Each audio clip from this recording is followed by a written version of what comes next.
Hi అండి. ఈరోజు నేను లంచ్లోకి కిచిడి చేస్తున్నానండి.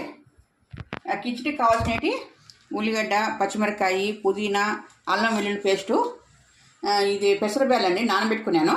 ఇప్పుడు తర్వాత వేసుకుందాం రండి. ఫస్ట్ పుదీనా, పచ్చిమిర్చి, ఉల్లిగడ్డలు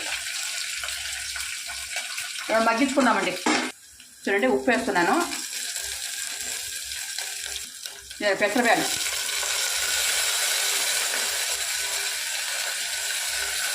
అల్లం వెల్లుల్లి పేస్ట్.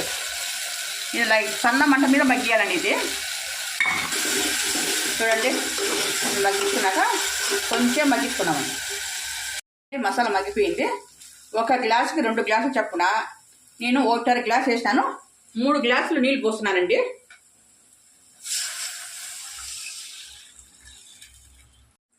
ఈ కిచిడికి టమాటో పండు వాడకూడదండి. ఇది టమాటో పండు వేస్తే బాగుండలేదు. దానికి నేను కాంబినేషన్ నూనెంకాయ చేసినాను. చూడండి, నూనెంకాయ సూపర్గా ఉంటుందండి. ఒక కొబ్బరి పచ్చడి, నూనెంకాయ దానికి సెట్ అయ్యేదంటే 2 ఏ చేసుకున్నా బాగుంటుందండి.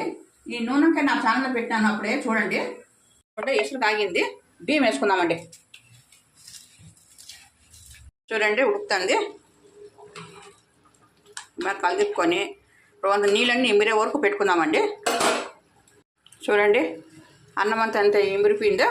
ఇది సన్న మంట మీద ఒక 5 నిమిషాలు అన్నం ఎమిరిస్తామండి.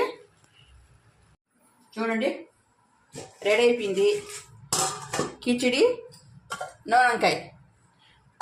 సూపర్ కాంబినేషన్ అండి. మీరు కూడా ట్రై చేసుకొని తిని ఎలా ఉందో కామెంట్ బాక్స్లో పెట్టండి. Please like and share, subscribe.